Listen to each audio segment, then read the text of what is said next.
Hartlik welkom aan jou. Ek is Pieter Kloete en hierdie is die program Fokus. My gaste vanaand, Willie Spies van Hutter en Spies Prokureurs. Willie, baie welkom vanaand. Dankie Pieter, is lekker om hier te wees. En dan telefonies het ons vir Jaco Kleinhans, hy is hoof van internasionale skakeling by Solidariteit. Jaco, ek wil sommer by jou begin. Ek wil afskop met die onderwerp van John Steenhuisen wat homself nou nie weer herkiesbaar gestel het vir die party se konferensie wat in April gaan plaasvind nie. Wat dink jy hiervan? Dink jy daar's mense wat jy dink kan oorvat by hom? Ek weet daar was sprake van Johnny Loos, Ivan Meyer. Wat is jou opinie hier rondom? Ja, Pieter, nee, baie dankie en ja, goeienaand aan jou en ook aan Willie en al die luisteraars. Dis lekker om vanaand weer met julle saam te gesels. Soveel wat in die afgelope week gebeur het en hierdie is natuurlik in terme van plaaslike gebeure, nie net polities nie, maar oor die algemeen die gesondheid van Suid-Afrika as land, polities en ekonomies 'n belangrike vraagstuk. Ons kan dit nie misken nie, die DA, die Demokratiese Alliansie wat tans die tweede grootste party in die land is, maar ook dan baie spesifiek binne die regering van nasionale eenheid.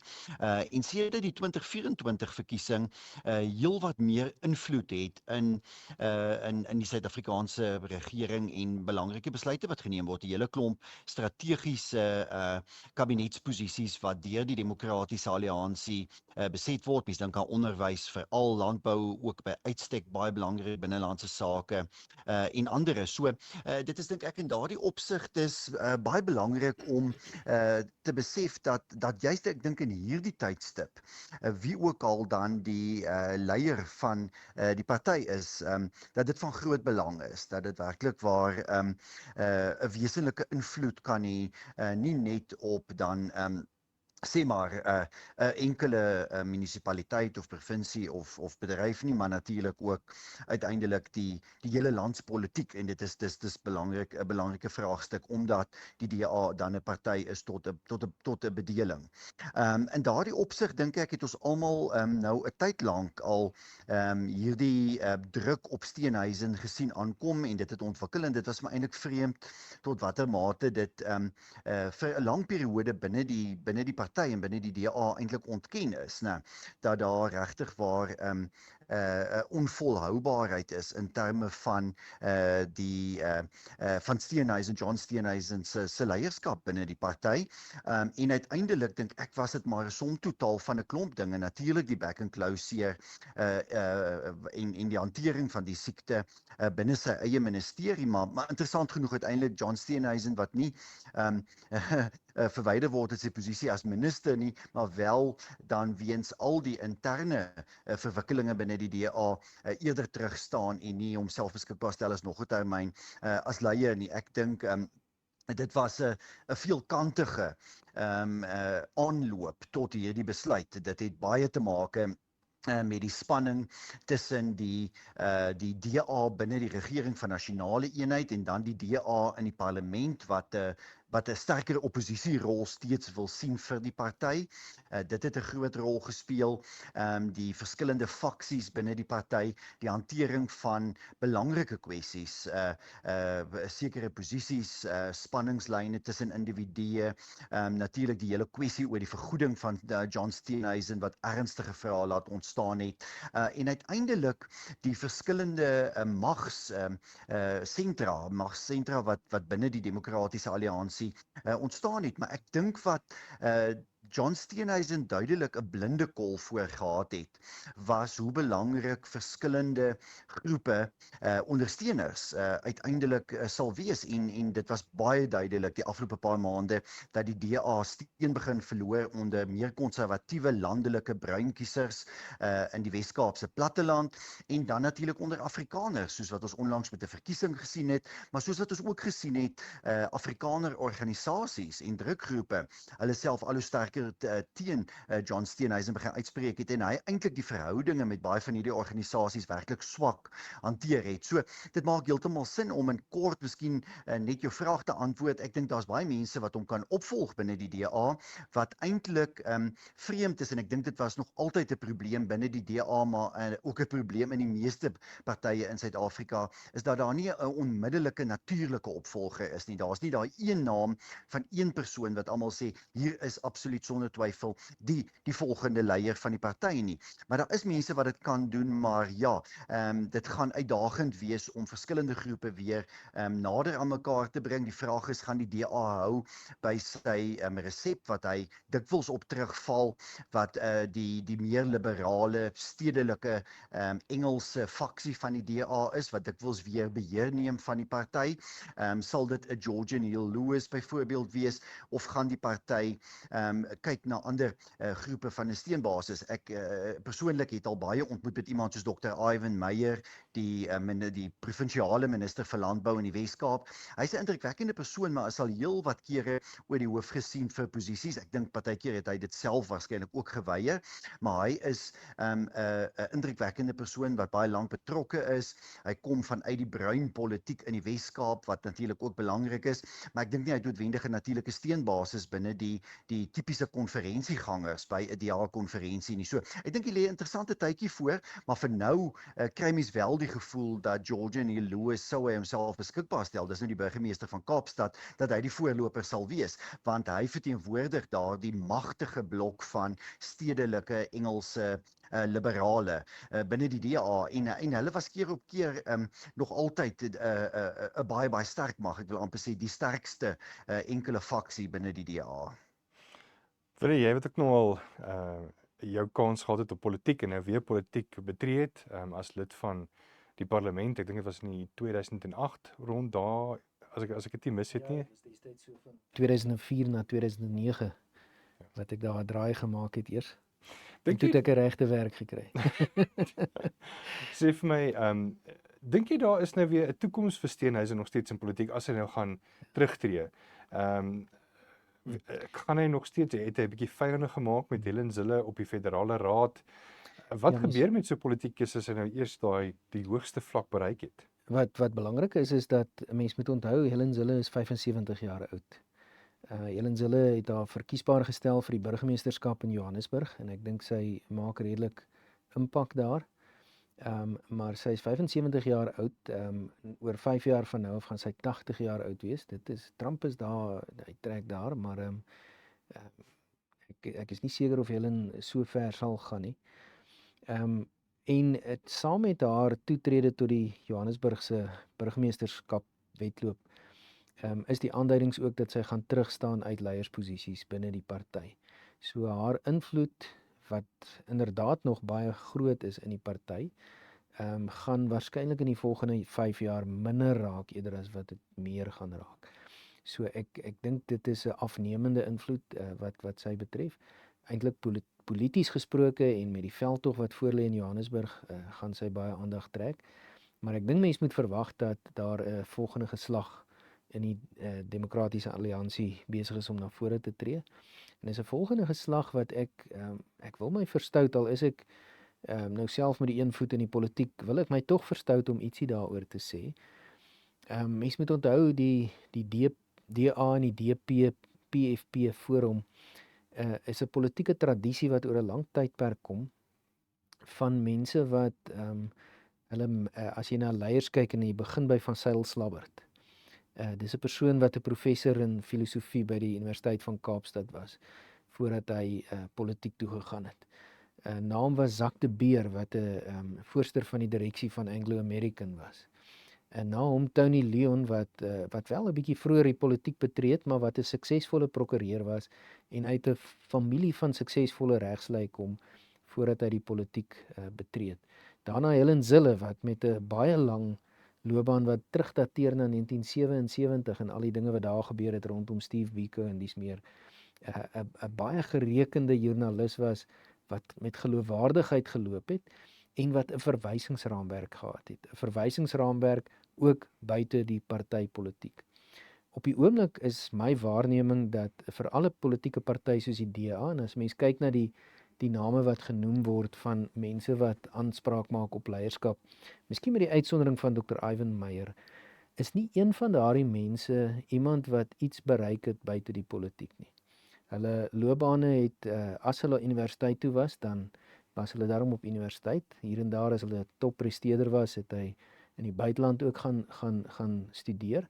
Maar direk na daai universiteitsopleiding het die manne die politiek betree, begin as stadsraadslede of as jong parlementslede en dan weer stadsraad toe gegaan, en dit was die patroon amper konsekwent deur die hele lys van aanspraakmakers op die DA se leierskap. Nou ek wil my verstout om te sê dat die krisis wat John Steenhuisen in sy portefeulje bereik het by die Departement van Landbou is baie sterk herleibaar daartoe. Hy was 22 jaar oud toe hy stadsraadslid geword het. Hy is 'n beroepspolitikus in die volle sin van die woord. Maar uit uitsprake en uit optredes, uit reaksies op dreigende regsoptrede en alles wat daarmee gepaard gaan, was my bekommernis dat John Steenhuisen glad nie die verwysingsraamwerk openbaar wat 'n mens sou verwag by iemand wat leier van 'n party is en wat 'n party in regering in moet lei nie. En ek dink dit is waarskynlik die DA se groot uitdaging in die jare wat kom. Nou, ek hoef nie hulle probleme vir hulle uit te dink nie. Ek het ook baie probleme van my eie, maar ek vermoed en ek sien, dis 'n waarneming wat ek sien ook uit die aanspraakmakers wat hier ter sprake is. Ek dink die leiersstryd is vir die DA op 'n manier 'n bietjie manna uit die hemel. Want dit is baie lekker vir 'n politieke party as daar bespiegel word oor wie gaan nou die volgende leier wees, en daar word CV's gepubliseer van elke aanspraakmaker en mense sien dit en die aandag word weer op 'n politieke party gevestig. So in daai opsig is dit publisiteitsgewys vir die DA welkom. Maar ek dink daar lê nog 'n bietjie van 'n nagmerrie voor, in die sin dat die back and claw krisis is nog nie opgelos nie. Daar het nou 'n berig op sosiale media hier rond te gedoen dat presies dieselfde enstof wat nou hierdie week gevier was as 'n groot deurbraak van 'n plaaslik ontwikkelde enstof wat deur die Landbou Navorsingsraad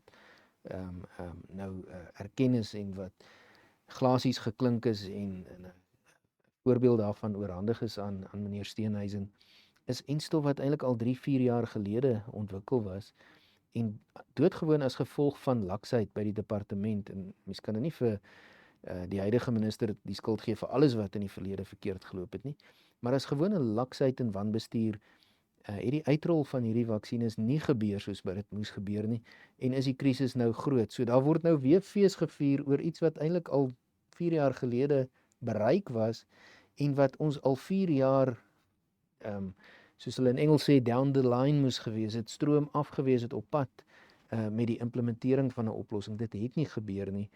Arme John Steenhuisen is met sy broek op sy knieë gevang wat dit betref, en ek dink daar lê vir hom 'n groot ernstige uitdaging voor. Ons moet ook onthou dat, en ek praat in die opsig as 'n persoon wat doodgewoon net baie gesels met mense uit die landbougemeenskap wat eie familie het wat in die landbougemeenskap betrokke is.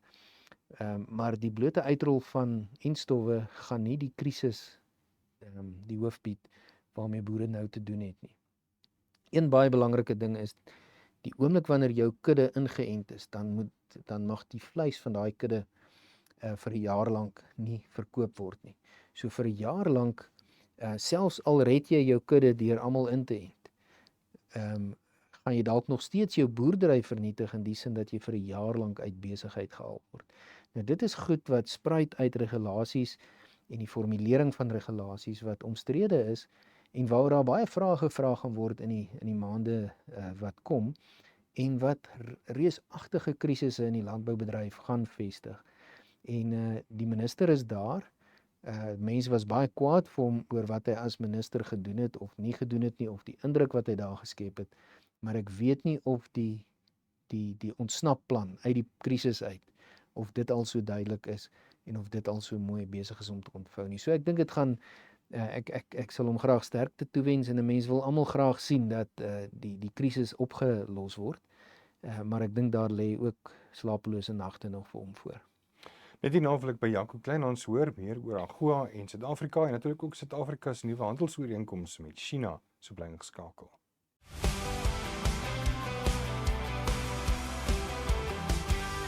Welkom terug by Fokus. Ek is Pieter Kloete. Jaco, ek wil sommer weer by jou inloer en hoor die AGOA is nou weer, president Trump het dit geteken, Suid-Afrika het nou weer 'n jaar en dan word dit weer hersien. Ek dink dit was natuurlik baie diplomatisiese agter die skerms wat gebeur het, en ek wil nou nie organisasies noem nie, maar ons almal weet wat se Oranje organisasies so geveg het dat die AGOA ooreenkoms moet bly ten spyte van 'n ANC regering. Maar wat beteken hierdie jaar van AGOA en ook met die nuwe handelsooreenkoms met China? Ja, Pieter, jy's heeltemal reg. Kyk, ons praat oor Suid-Afrika se uitdagings en ons het nou gepraat in die vorige segment oor die landboubedryf en die geweldige skade wat die back and closure kan veroorsaak in die landboubedryf en dat dit verhoedbaar was. Ek dink die punt wat 'n mens daar kan maak is dit kon voorkom word. Mens kan nie droogtes voorkom nie. Daar's dele van die land wat steeds gebuk gaan onder baie ernstige droogtes. Daar's boere waar mense bekommerd is oor misoeste. Daar was vloede in die noorde van die land in Januarie. En dit kan 'n mens nie verhoed nie. Maar daar's dinge wat 'n mens wel kan verhoed of waar jy ten minste baie meer proaktief kan optree. Die back and closure pandemie is een en die departement van landbou dra daar baie skuld en die minister John Steenhuisen tot 'n mate nie alle skuld nie, maar sonder twyfel gedeeltelike skuld veral daar waar hy nie heeltemal eerlik was nie en hy was definitief op punte nie altyd eerlik nie. Maar as jy vra oor handel en AGOA en hoekom ek dit nou gaan haal by die landbou en by die back and closure, sluit dit eintlik daarbey aan want kyk, ons is nou in 'n langdurige periode in Suid-Afrika van swak ekonomiese groei. Die laaste 15 jaar omtrent groei Suid-Afrika se ekonomie jaarliks met op die beste 1%.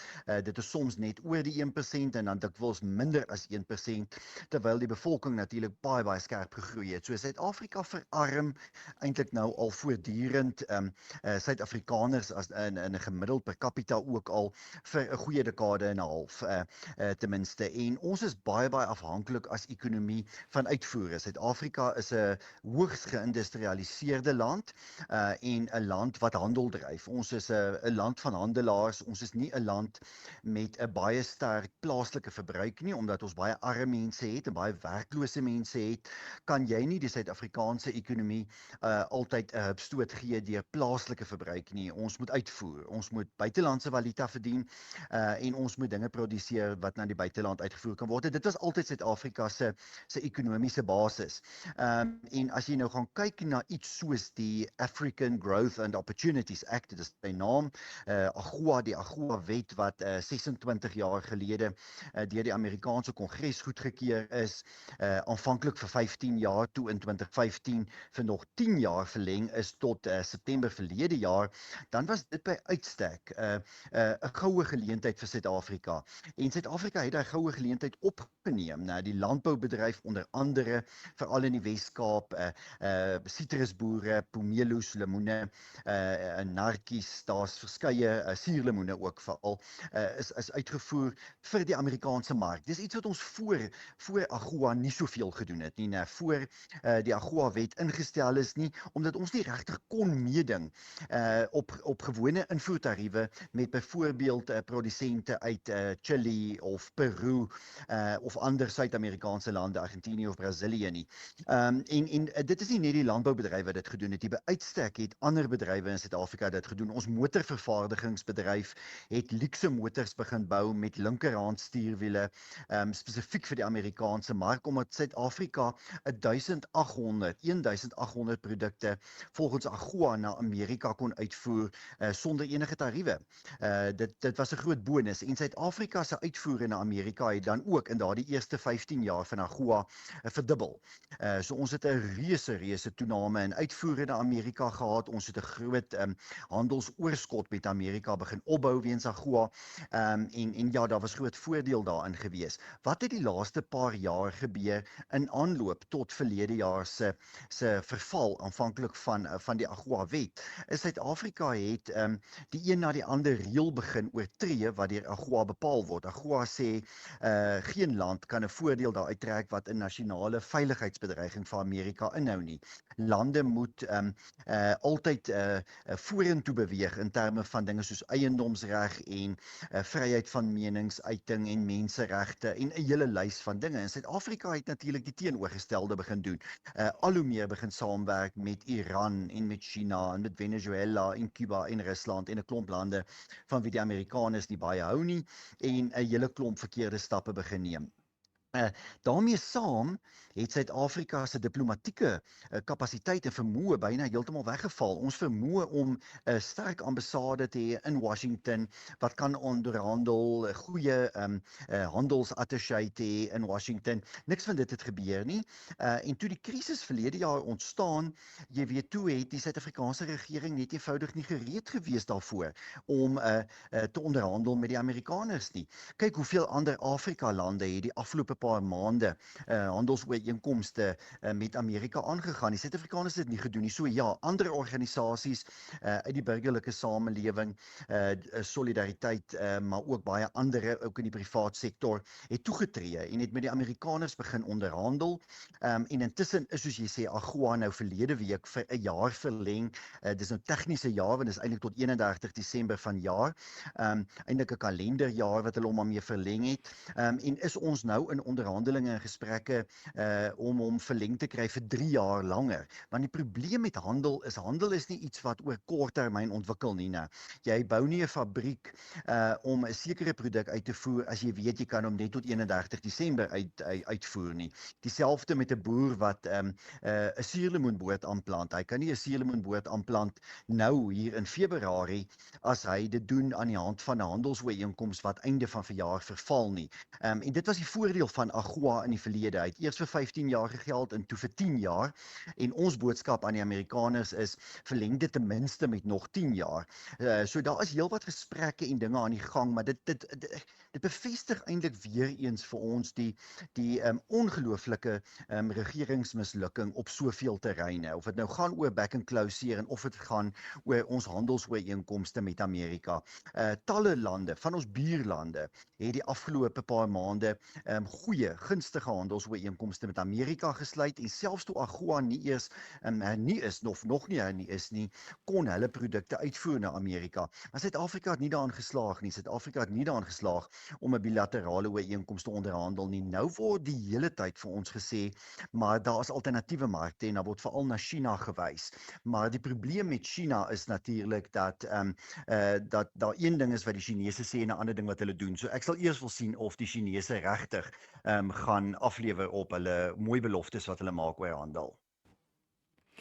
Jaco, en dan ek weet jy moet 'n ander verpligting hê. Kan jy miskien net gou vinnig vir ons net so oorsig gee oor die Japaneese verkiesing en dan ook oor net so vinnig oor Iran en VSA en dan ook Oekraïne, VSA en Washington of Rusland? Ja, graag Pieter, ja dankie. Ja, ek moet nou nog vanaand op 'n televisieprogram wees. Nee, weet jy oor Japan se verkiesing, 'n baie interessante verkiesing wat gister in Japan plaasgevind het. Natuurlik 'n vroeë verkiesing, ook 'n blitsverkiesing wat letterlik jy weet 13 maande na die vorige verkiesing plaasgevind het. So 'n werklik ware vroeë verkiesing en ek dink dit was 'n groot risiko, eintlik 'n kans wat die Japaneese eerste minister Sanae Takaichi geneem het om te besluit, goed, maar ons roep 'n vroeë verkiesing uit en dit nadat sy nou in Oktober eerste minister geword het. Kyk, die vorige eerste minister het bedank en sy is aangewys deur die party as nuwe partyleier en gevolglik het sy die posisie ingeneem as eerste minister, maar haar swakpunt was nie by haarself nie, dit was haar party se swak posisie in die parlement. Hulle het in die vorige verkiesing hulle meerderheid verloor, so Takaichi se party het nie meer 'n meerderheid in die Hoërhuis of die Laerhuis van Japan se parlement gehad nie. Die gevolg daarvan is jy sit met 'n nuwe eerste minister, sy besef daar's groot uitdagings en probleme, wesenlike hervormings is nodig, daar moet belangrike besluite geneem word, maar haar party kan dit nie deurvoer in die parlement nie. Hulle het ander ander partye se steun nodig en dit maak dit baie meer ingewikkeld. Sy neem toe 'n baie riskante besluit en sê maar goed, die kiezer sal vir haar 'n mandaat moet gee. En sy roep 'n blitsverkiesing uit, 'n vroeë verkiesing. Dit het gister plaasgevind en interessant genoeg, ten spyte daarvan dat dit gister koud was en gesneeu het, meer gesneeu het in plekke soos Tokio as wat normaal is, het die stempersentasie gestyg. Dit was hoër as in Oktober 2024 en Takaichi se party het 'n reuse oorwinning behaal, 2/3 meerderheid van die setels byna gewen.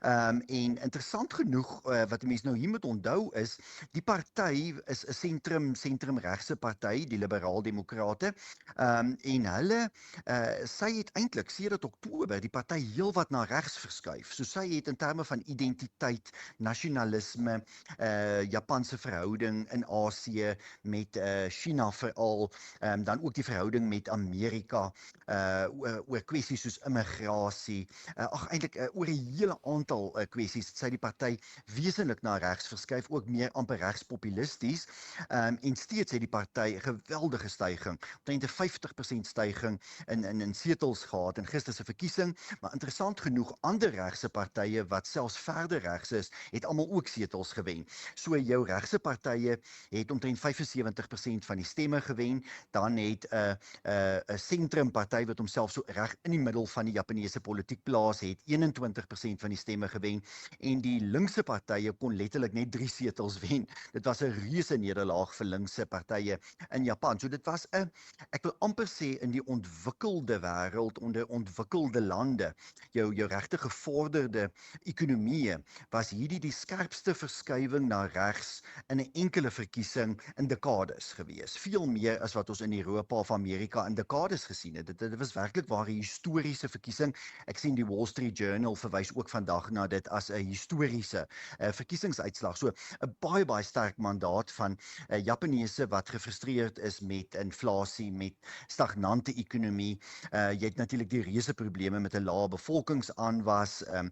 Dis nie 'n land sonder probleme nie, maar dis 'n ryk land. Mense is welaf, die gemiddelde inkomste is baie hoog, maar Japan het ernstige toekomsuitdagings. En nou gaan Sanae Takaichi dinge moet doen om dit te verander. So hier lê dink ek 'n fascinerende en interessante tyd in Japan en in die Japaneese politiek vir die volgende jaar of 2, 3 voort. Sy is 'n indrukwekkende persoon. Sy het Japan onmiddellik weer nader aan Amerika geplaas. Sy praat oor die herbewapening van Japan. Sy's uitgesproke oor China en Chinese aggressie in Asië. Dis alles dinge wat haar voorgangers nie gedoen het nie. Sy's uitgesproke teen immigrasie. Sy wil minder immigrasie hê. Sy sê jy kan nie jou drange na goedkoop arbeid maar net toelaat dat dit lei tot versnelde immigrasie nie. Dis nie aanvaarbaar nie. So werklik ware fascinerende persoon, iemand wat hard werk, iemand met baie ervaring in die politiek.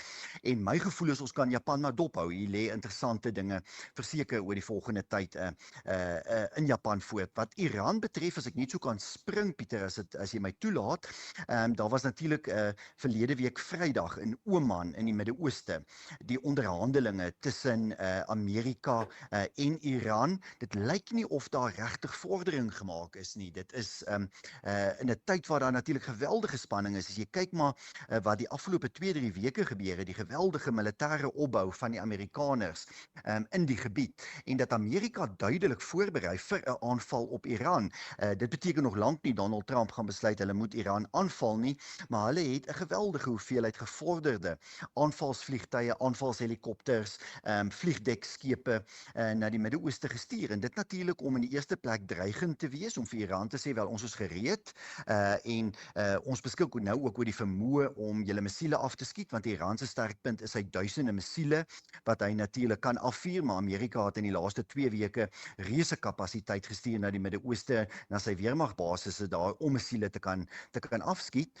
Maar nou het jy onderhandelinge, jy het nou Iran gedwing na die onderhandelingstafel, maar dit lyk nie of die Iranese wil skik nie, of die Iranese wil skik oor hulle kernprogram en dan selfs ook oor plaaslike politieke hervormings nie. So hierdie is steeds 'n baie vloeibare situasie. Die vraag is, wat is volgende?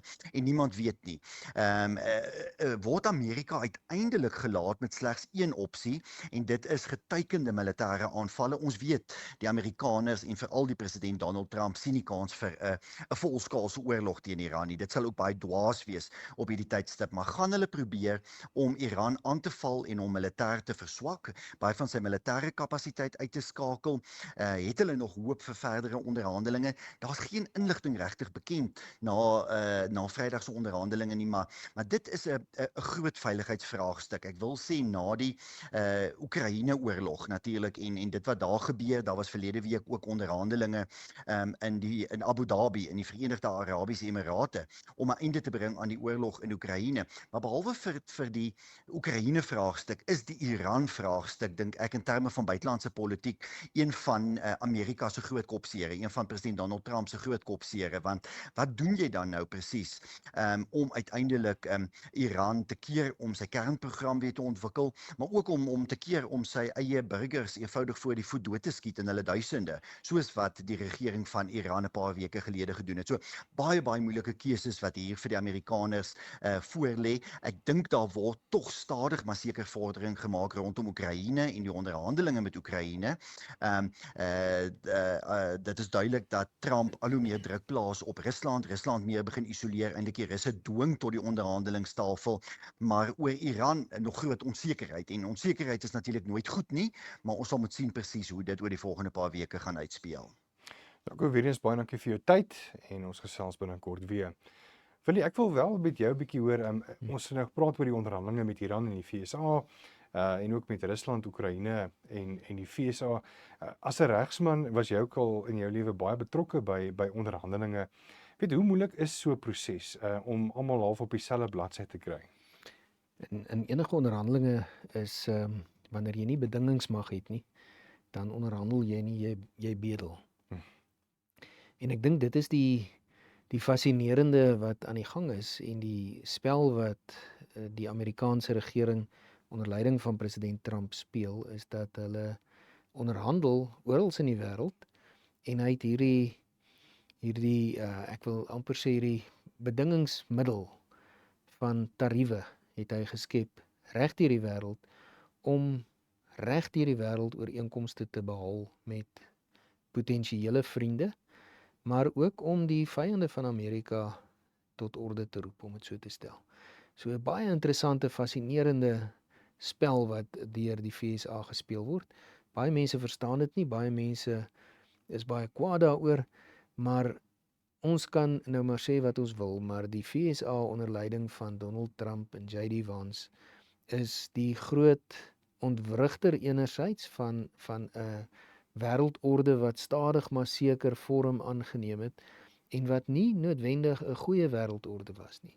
Dit was 'n wêreldorde waarin waardes begin skibreek lei het. Dis 'n wêreldorde wat al hoe meer geneig het na 'n sosialistiese wêreldbedeling. En dis 'n wêreldorde wat nie noodwendig vir die weste so goed is nie, maar daar was 'n kruipende agteruitgang in daai rigting en dit word grootskaals ontwrig op hierdie stadium deur die onderhandelingsspel wat die VSA wêreldwyd speel. En dit is vir my net verstommend as 'n mens nou dink dis so 'n bietjie meer as 'n jaar sedert president Trump ingehuldig is. Maar in hierdie bietjie meer as 'n jaar het die Trump-administrasie waarskynlik in die wêreld meer veranderinge teweeggebring as wat meeste Amerikaanse presidente in 2 termyne teweegbring.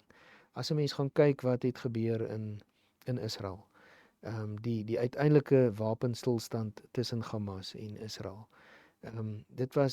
Die terme daarvan was in wese dieselfde wat onder die Biden-administrasie voorgestel is, maar dit het nie gerealiseer voordat die Trump-administrasie na vore gekom het, 'n bietjie vuiste gewys het, bietjie spiere gebult het en hierdie ding omskep het in 'n ooreenkoms nie. Dit was interessant, fascinerend voor die Nobelprys toekennings verlede jaar dat Indië en Pakistan het die toekenning van 'n Nobelprys aan Trump ondersteun en hulle motivering daarvoor was hy het 'n dreigende kernkonflik tussen hierdie 2 kernmoondhede afgeweer. Ons weet op die oomblik is JD Vance is in Azerbeidzjan en Armenië besig. Daar's ook dreigende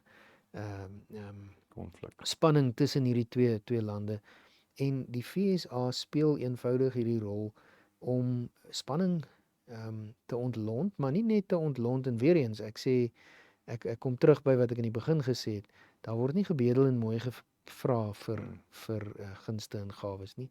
Daar word beding met bedingingsmag wat werklike bedingingsmag is en skikkings word bereik wat 'n nuwe wêreld samehang help skep wat ek dink ten goeie is. Die wen van die Japaneese verkiesing deur Takaichi is 'n baie belangrike wen. Dit is 'n sy's 'n uitgesproke Trump bondgenoot. Sy beskou Margaret Thatcher as haar rolmodel. So dis 'n herbelyning weer van konservatiewe waardes wat in die groot moondhede in die wêreld weer na vore kom. Sterk leiers wat na vore kom rondom daai goeie konservatiewe waardes wat die afgelope 20 jaar regtig so gaandeweg weggedryf het en ons ontsnap het. En ons sien dat hierdie groot ontwrigter in die persoon van Donald Trump en sy adjunk JD Vance en Marco Rubio as die minister van buitelandse sake in Amerika, dat hulle besig is om regtig waar 'n bietjie stemdik te maak en dinge in die wêreld 'n bietjie in 'n ander rigting te help stuur, maar ek is oortuig ten goeie. Ek weet as mens kyk na ICE wat Trump geïmplementeer het om onwettige immigrante uit te kry. Ek weet baie van daai studie het nou amper het omtrent 20% minder geweld en misdaad. Ja. Jy weet, so daar's definitief iets wat werk. Maar dit bring my na JD Vance wat in 2025 het hy 'n toespraak gemaak by die München Sekuriteitsberaad wat nou weer plaasvind, ek dink die 13de tot die 15de Ja, dis 'n Februarie. jaarlikse groot gesprek oor internasionale sekuriteitskwessies, ja. En hy het in daai toespraak 'n jaar gelede gesê dat weet 'n baie omstrede toespraak waar hy gesê het weet hy sien die wenners van die Koue Oorlog wat nou weet van die moondhede in Europa kan die mense nie meer erken nie weens immigrasie en liberale hoe kan mense sê wat is jou gevoel oor hierdie dink jy Amerika gaan 'n baie groter rol speel by hierdie beraad in München? Ja, die interessante is hy's vanjaar is JD Vance nie daar nie. President Trump is nie daar nie, alhoewel daar heelwat lande se staatshoofde daar teenwoordig sal wees. Ek dink Marco Rubio gaan Marco Rubio word wel hierdie jaar of die FSA regering word deur Marco Rubio daar verteenwoordig. Dan sal natuurlik 'n klompie linkses uit Amerika wat wel daar gaan wees. Die gouverneur van Kalifornië gaan daar wees, Gavin Newsom. Dan Gretchen Whitmer van Michigan en dan AOC. Ek dink Trump het so 'n bynaampie vir haar. Ek dink hy noem haar Pocahontas as ek dit nou sit. AOC, Alexandria Ocasio-Cortez, bekende uitgesproke linkses vanuit Amerika wat ook daar gaan wees. So dit gaan interessant wees om te sien hoe daar standpunte gewissel word, maar JD Vance het 'n wesenlike kernboodskap presies 'n jaar gelede in München gehad en hy het Europa eintlik gewaarsku en gesê julle is besig met 'n geleidelike selfdood.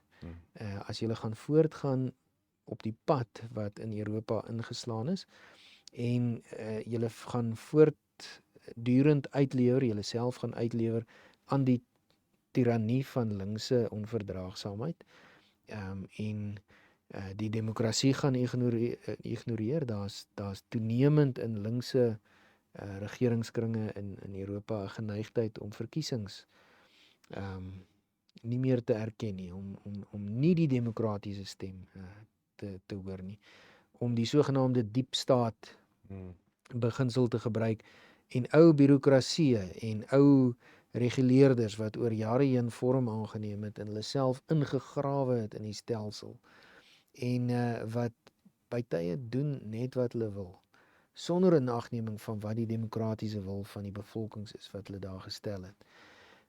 Vance het hierdie tipe van goed aangespreek.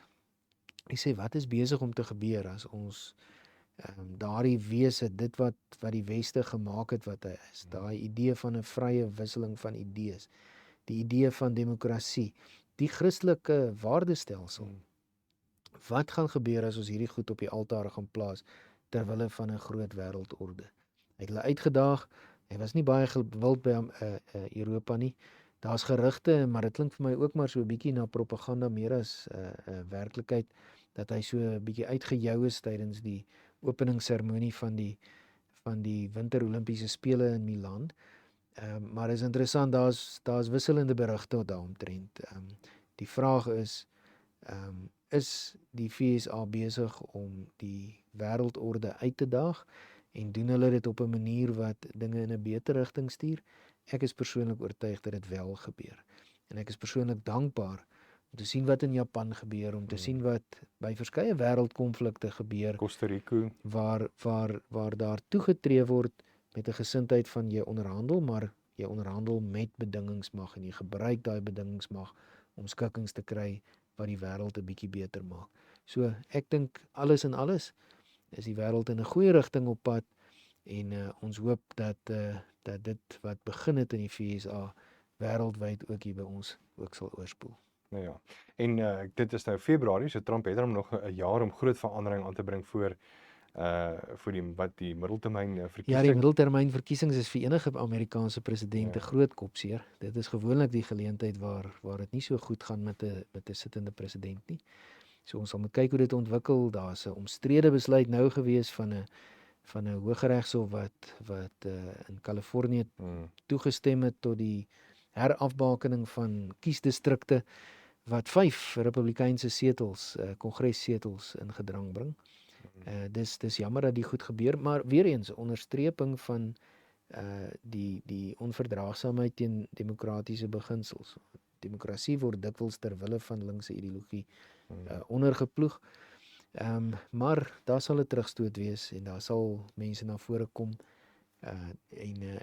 Ek wil graag glo dat die Amerikaanse bevolking hierdie proses wat ingeslaan is, sal deurvolg en hopelik die wêreld 'n bietjie beter maak as wat hy 5 jaar gelede was. Maar ek dink hy sal klaar 'n bietjie beter, Willie. Absoluut. Dis Willie Spies, hy is van Hurter en Spies Prokureurs. Willie, baie dankie vir jou tyd vanaand en dankie ook vir jou insigte met betrekking tot hierdie onderwerp wat ons waardeer het. Is 'n voorreg, Pieter. Dankie vir die uitnodiging. Tot volgende week.